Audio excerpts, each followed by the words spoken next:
ఎవరన్నా వచ్చి కొంచెం హుషారైతే గండిపేట నీళ్లు అడ్డట్టున్నాయని అంటుంటారు మనోళ్ళు పెద్దలు. అంటే గండిపేట నీళ్లలో వికారాబాద్ నుంచి వచ్చే నీళ్ళల్లో ఒక గొప్ప మహత్వం ఉంది. వికారాబాద్ అడవి ఏదో పిచ్చి మొక్కలతో మొలిచిన అడవి కాదు అధ్యక్ష, వనమూలికలతో కూడుకున్న అడవి. వఖారాబాద్ కా హవా లాఖోं का దవా, అంతేనా అధ్యక్ష? లాఖో మరీదోం కా దవా.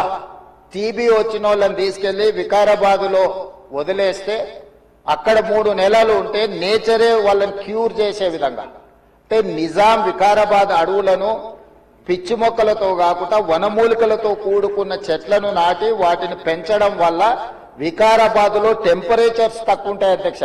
హైదరాబాద్లో ఈ చుట్టుముట్టుతుండే టెంపరేచర్ కంటే 2-3 డిగ్రీలు వికారాబాద్ అనంతగిరి కొండల్లో టెంపరేచర్ తక్కువ ఉంటుంది. అక్కడ గాలి, అక్కడి నీరు చాలా గొప్ప వనమూలికలతో కూడుకున్నది. ఆ నీళ్లే గండిపేటకు వచ్చి ఆ గండిపేట నీళ్లే హైదరాబాద్ నగరానికి ప్రజలకు తాగడానికి ఇవ్వడం ద్వారా మన ఆరోగ్యాన్ని కాపాడడం కాకుండా మనకు తెలివితేటలను కూడా మెరుగుపరచుకోవడానికి నిజాం సర్కార్ ఇవన్నీ ఏర్పాటు చేసింది అధ్యక్ష.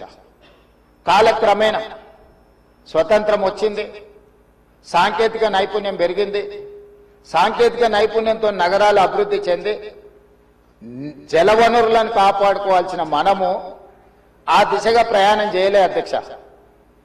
శాశ్వత సమస్యల్ని పరిష్కరించి మన ఆరోగ్యాన్ని కాపాడే జలవనరులను కలుషితం చేయడమే కాకుండా కబ్జాలు పెట్టి ఫామ్ హౌజులు కట్టి ఫామ్ హౌజ్ లో డ్రైనేజ్ లైన్లు తీసుకెళ్లి ఈ గండిపేట హిమాయత్ సాగర్ కలిపిండ్రు అధ్యక్ష. ఆగర్భ శ్రీమంతులు కట్టుకున్న ఫామ్ హౌజుల్లో ఉన్న డ్రైనేజ్ కనెక్షన్స్ తీసుకెళ్లి గండిపేటకు హిమాయత్ సాగర్ కు కనెక్ట్ చేస్తే వాళ్ళ మీద ఉక్కుపాదం మోపి అన్నిటిని కూలగొట్టి లక్షలాది నగరంలో ప్రజలు తాగే నీళ్లను కలుషితం చేస్తే ఎవరిని క్షమించమని చెప్పి మా ప్రభుత్వం వచ్చిన తర్వాత కఠినమైన చర్యలు తీసుకున్నది అధ్యక్ష. దాని మీద ఎన్నో విమర్శలు వచ్చినాయి. జన్వాడలో ఫామ్ హౌజులు, మొయినాబాద్ లో ఫామ్ హౌజులు కట్టుకున్న వాళ్ళు నా మీద దాడి చేసిరు. లక్షల కోట్ల రూపాయలు సోషల్ మీడియాలో ఖర్చులు పెట్టి బద్నాం చేసే ప్రయత్నం చేసిరు. అయినా మా సంకల్పం మంచిది, పేద ప్రజలకు మేలు జరగాలన్న ఆలోచనతో ఎన్ని విమర్శలు వచ్చినా వెనక్కి తగ్గకుండా 100% ఆ కార్యక్రమాన్ని ముందుకు తీసుకెళ్లే ప్రయత్నం చేశారు. అదేవిధంగా మాకొచ్చిన అవకాశాలలో ప్రపంచంలో చాలా దేశాలు తిరిగినాం అధ్యక్ష. చాలా దేశాలను చూసినాం. అభివృద్ధి చెందిన ప్రతి దేశంలో ఒక నదీ పరివాహక ప్రాంతాన్ని అభివృద్ధి చేయడమే కాకుండా వ్యాపార కేంద్రాలుగా మార్చారు. ఈరోజు న్యూయార్క్, న్యూజెర్సీ మధ్యలో హడ్సన్ రివర్, లేకపోతే లండన్ లో థేమ్ రివర్. నేనే మంత్రులనే కాకుండా మిత్రులు అక్బరుద్దీన్ ఓవైసీ గారితో కూడా కలిసి మేము లండన్ లో ఆ ప్రాజెక్టును పరిశీలించడం జరిగింది. జపాన్ లో చూడడం జరిగింది, సౌత్ కొరియాలో చూడడం జరిగింది. సింగపూర్ లాంటి నూతనంగా అభివృద్ధి చెందిన దేశాలను మనం పర్యటించడం జరిగింది. జర్మన్ లాంటి దేశాలు తమరు కూడా కౌన్సిల్ చైర్పర్సన్ సుఖేందర్ రెడ్డి గారు కూడా వెళ్ళి మీరు చూసి వచ్చి మీరు కూడా నాతోని మీ అనుభవాలను కొంత నాకు వివరించడం జరిగింది.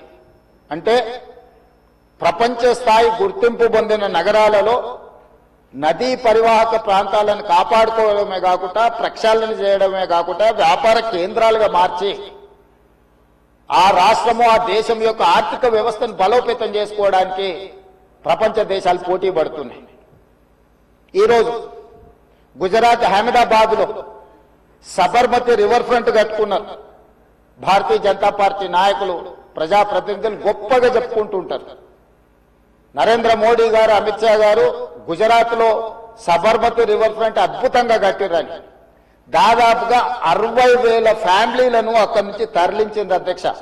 60,000 కుటుంబాలను సబర్మతి రివర్ ఫ్రంట్ అభివృద్ధిలో భాగంగా ఆ సబర్మతి రివర్ ఆనుకొని ఉన్న పేదలను అందరిని కూడా అక్కడి నుంచి తరలించారు.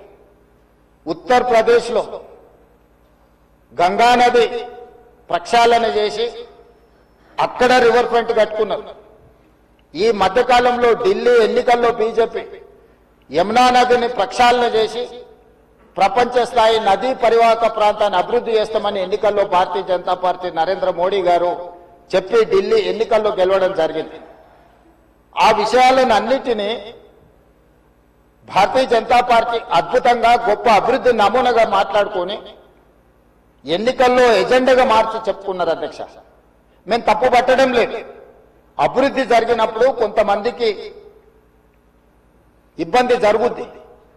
ఆ ఇబ్బంది జరిగిన వాళ్లకు ప్రభుత్వాలు న్యాయం చేయాలి, నష్టపరిహారం ఇవ్వాలి, ప్రత్యామ్నాయం ఏర్పాట్లు చేయాలన్నది మా ఆలోచన. మేము యమునా నదిని వ్యతిరేకించలే, గంగా నదిని వ్యతిరేకించలే, సబర్మతి నది రివర్ ఫ్రంట్ మేము వ్యతిరేకించలే అధ్యక్ష. కాంగ్రెస్ పార్టీ ఆయా రాష్ట్రాలల్లా అక్కడ నివాసం కోల్పోతున్న వాళ్లకు మెరుగైన వసతులు కల్పించండి అని మాత్రమే ప్రభుత్వాలకు సూచన చేసినాం అధ్యక్ష. ఈ రోజు ఈ నేపథ్యంలో ప్రపంచ దేశాల నుంచి మన దేశంలో ఉన్న వివిధ రాష్ట్రాలు, రాష్ట్ర ప్రభుత్వాలు చేపడుతున్న కార్యక్రమాల నుంచి కొంతైనా మనం నేర్చుకోవాల్సిన అవసరం ఉంది అధ్యక్ష. వాళ్ళందరికంటే ముందు నిజాం సర్కార్ మూసీ నది రివర్ ఫ్రంట్ ను నిజాం కట్టిండి అధ్యక్ష. వీళ్ళందరూ మేల్కోకముందే మీరు పురాణపూల్ బ్రిడ్జ్ నుంచి మక్కా మసీద్ నుంచి మీరు ఆ లైన్ అంతా చూడండి.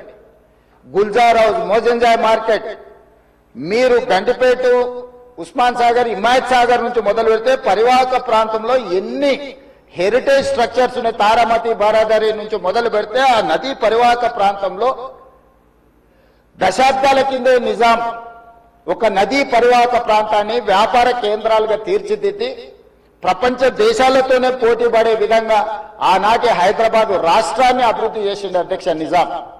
కాలక్రమేణా స్వతంత్రం వచ్చింది, ప్రజాస్వామిక పాలన వచ్చింది. కానీ నిజాం చేసిన అభివృద్ధిని మొత్తం కాలగర్భంలో కలిపేసేసి కనుమరుగు చేసేసి పాలకులకు నిజాం మీద కోపం ఉంటే నాకు అభ్యంతరం లేదు. కానీ నిజాం కట్టిన కట్టడాలను, చారిత్రాత్మకమైన కట్టడాల నుంచి మొదలు పెడితే చేసిన అభివృద్ధిని మొత్తం కాలగర్భంలో కలిపి కలుషితం చేసి ఆక్రమించుకొని అన్యాయక్రాంతం అయిపోయి ఈరోజు నివసించడానికి యోగ్యం కాని ప్రాంతాలుగా తయారు చేసేసి ఇదొక భాగం. ఈ హైదరాబాద్ నగరంలో ఉన్న మురికి కాలువలన్నిటినీ కాలనీలు మొత్తం పట్టణం యొక్క మురికినంతా మూసీ నది కలిపేసేసి చచ్చిన శవాల నుంచి పశువుల కలేబరాల వరకు ఆ మూసీ నదిలో కలిపేయడంతో రంగారెడ్డి జిల్లా, హైదరాబాద్ జిల్లా, చివరగా నల్గొండ జిల్లా ఈ రోజు శిక్ష అనుభవిస్తున్నది నల్గొండ జిల్లా ప్రజల అధ్యక్ష. లక్షలాది మంది నల్గొండ జిల్లా ప్రజలు మూసీ నది పరివాహక ప్రాంతంలో చివరగా ఉండడం వల్ల రంగారెడ్డి జిల్లా, హైదరాబాద్ జిల్లాలో నుంచి వచ్చిన మొత్తం మురికి కలుషితం మనుషుల శవాల నుంచి పశువుల కలేబరాల వరకు ఫార్మా కంపెనీలు వెదజల్లుతున్న విష కాలుష్యం నుంచి మూసీలో కలపడం వల్ల కింద వాళ్ళు జీవించలేని పరిస్థితి ఉంది. నల్గొండ జిల్లాకు భగవంతుడే శిక్ష విధించింది అధ్యక్ష. వాళ్ళ దురదృష్టం దేవుడే వాళ్ళ మీద కక్ష కట్టింది అన్నట్టుగా ఫ్లోరైడ్ ప్రాంతంగా ఆ ప్రాంత ప్రజలు పేదవాళ్ళు కాళ్ళు వంకర, చేతులు వంకర, నడుము వంకర, పుట్టే పిల్లలు అష్ట వంకర్లతో పుడుతుంటే కన్న తల్లిదండ్రుల యొక్క దుఃఖం ఎలాంటిదో అర్థం చేసుకోండి అధ్యక్ష. ఇదే కాకుండా పిడుగులాంటి ప్రమాదం వాళ్లకు మూసీ నుంచి వచ్చింది అధ్యక్ష. మూసీ పరివాహక ప్రాంతంలో ఆ ప్రాంతంలో మహిళలు గర్భం దాలిస్తే ఈ నీళ్లు తాగడం వల్ల ఈ మూసీ పరివాహక ప్రాంతంలో పండించిన పంటలు, కూరగాయలు పంటలు తినడం వల్ల ఆడపిల్లలు గర్భం దాల్చలేని పరిస్థితి వచ్చిందని డాక్టర్లు రిపోర్ట్ ఇచ్చింది అధ్యక్ష. వరల్డ్ హెల్త్ ఆర్గనైజేషన్ మనుషులు నివాస యోగ్యము కాని ప్రాంతంగా నల్గొండ మారబోతుందని ఫ్లోరైడ్ విషయంలో చెప్పడం జరిగింది అధ్యక్ష. అదే కాకుండా ఈరోజు మూసీ కలుషితం వల్ల పరివాహక ప్రాంతంలో నేను భువనగిరి, ఆలేరు ఆ ప్రాంతం నేను ప్రత్యక్షంగా పర్యటనకు పోయించిన అధ్యక్ష. నేనే స్వయంగా పాదయాత్ర చేసిన అధ్యక్ష. అక్కడ ఆడపిల్లలు వచ్చి, అయ్యా మా పిల్లలకు పెళ్లిళ్ళు అయితే మా పిల్లల్ని ఇక్కడ ఉంచుతలేము, మేము పట్టణమో ఎక్కడన్నా పోయి బతకమంటున్నాం, వీడుంటే పిల్లలు పుట్టడం కష్టం, పుట్టే పిల్లలు కూడా అంగవైకల్యంతో పుట్టే పరిస్థితి వచ్చింది అని. నేను అడిగిన ఆడబిడ్డల్ని, ఎందుకమ్మా, ఏం తల్లి, ఏం కష్టం వచ్చిందని. ఒకప్పుడు మూసీలో నీళ్లు ముంచుకొని మేము తాగేటోళ్ళమయ్యా, ఈ రోజు చూడు నువ్వే చూస్తున్నావు కదా, మూసీ పక్కన నిలబడలేని పరిస్థితి, దుర్భరమైన కంపు, కలుషితమైన నీళ్లు. ఈ నీళ్లు ఇక్కడనే కాదు, మా పంట పొలాలలో పారి మా పశువులు, మా మేకలు ఈ నీళ్లు తాగి చచ్చిపోవడమే కాకుండా మేము పండించే కూరగాయలు, పంటలు ఇవే తినడం వల్ల మేము జీవించలేని పరిస్థితి వచ్చింది. మీరు ఏమైనా చేయండి, మా నల్గొండకి ఏమి చేయకపోయినా పర్వాలేదు, ఈ మూసి ప్రక్షాళన చేయండి, కలుషితం నుంచి మమ్మల్ని కాపాడండి అని చెప్పి వేలాది మంది ఆ రోజు అక్కడికి వచ్చి విజ్ఞప్తి చేసిండ్రు అధ్యక్ష. ఇన్ని పరిస్థితులను చూసి ప్రపంచం అభివృద్ధి చెందుతున్న విధానాలను చూసిన తర్వాత మా ప్రభుత్వం స్పష్టమైన నిర్ణయం తీసుకున్నది అధ్యక్ష. ఎట్టి పరిస్థితుల మూసీ నది ప్రక్షాళన చెయ్యవలసిందే. సంవత్సరానికి 365 రోజులు మూసీ నదిలో నీళ్లు ప్రవహించాల్సిందే అని ప్రణాళికలు సిద్ధం చేయాలని చెప్పి అధికారులను పిలిస్తే, అధికారులు మన స్థాయిలోనే కాదు ప్రపంచ స్థాయిలో అనుభవం ఉన్న కన్సల్టెంట్స్ ఉంటే మనకి ఈజీ అవుద్ది, వాళ్ళు ఇచ్చే నివేదికలు, అంచనాలు, సూచనలు మనకు ఉపయోగపడతాయని చెప్పి గ్లోబల్ టెండర్ పిలిచిన అధ్యక్ష కన్సల్టెంట్ కోసం. అందులో జాయింట్ వెంచర్ కన్సార్షియం కింద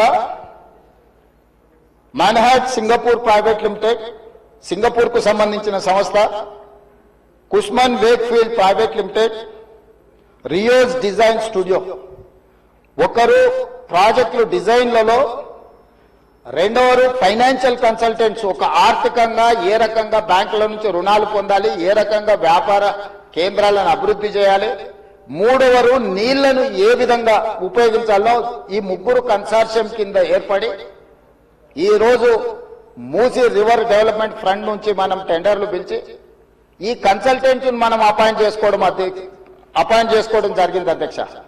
ఈ మూడు వ్యాపార సంస్థలు కలిసి జాయింట్ వెంచర్ కింద ఈ రోజు మనం మూసీ నది ప్రక్షాళన, మూసీ నది పునరుద్ధరణకు కన్సల్టెంట్ గా ఉండి ఈ రోజు నివేదికలు తయారు చేస్తున్నారు అధ్యక్ష. వాళ్ళు ఇచ్చిన ప్రాథమిక అంచనాలు, ప్రాథమిక నివేదికలు, ఫస్ట్ ఫేజ్ ఉస్మాన్ సాగర్ నుంచి బాపు ఘాట్, హిమాయత్ సాగర్ నుంచి బాపు ఘాట్, ఈ రెండు ఇక్కడికి వచ్చి కలిసి బాపు ఘాట్ దగ్గర గాంధీ సరోవర్ మనం నిర్మించదలుచుకున్నాం అధ్యక్ష. హలో, తెలుగు రాజ్యం ఛానల్ చూస్తున్నారా? సామాజిక, రాజకీయ, జీవన చిత్రణే తెలుగు రాజ్యం. అతిశయోక్తులు, అసత్యాలు ఉండవు. రాజకీయ కోణం కాదు, ప్రజా కోణమే కొలబద్ద. తెలుగు రాజ్యం వీక్షణ మీ ఉత్తమ అభిరుచికి నిదర్శనం.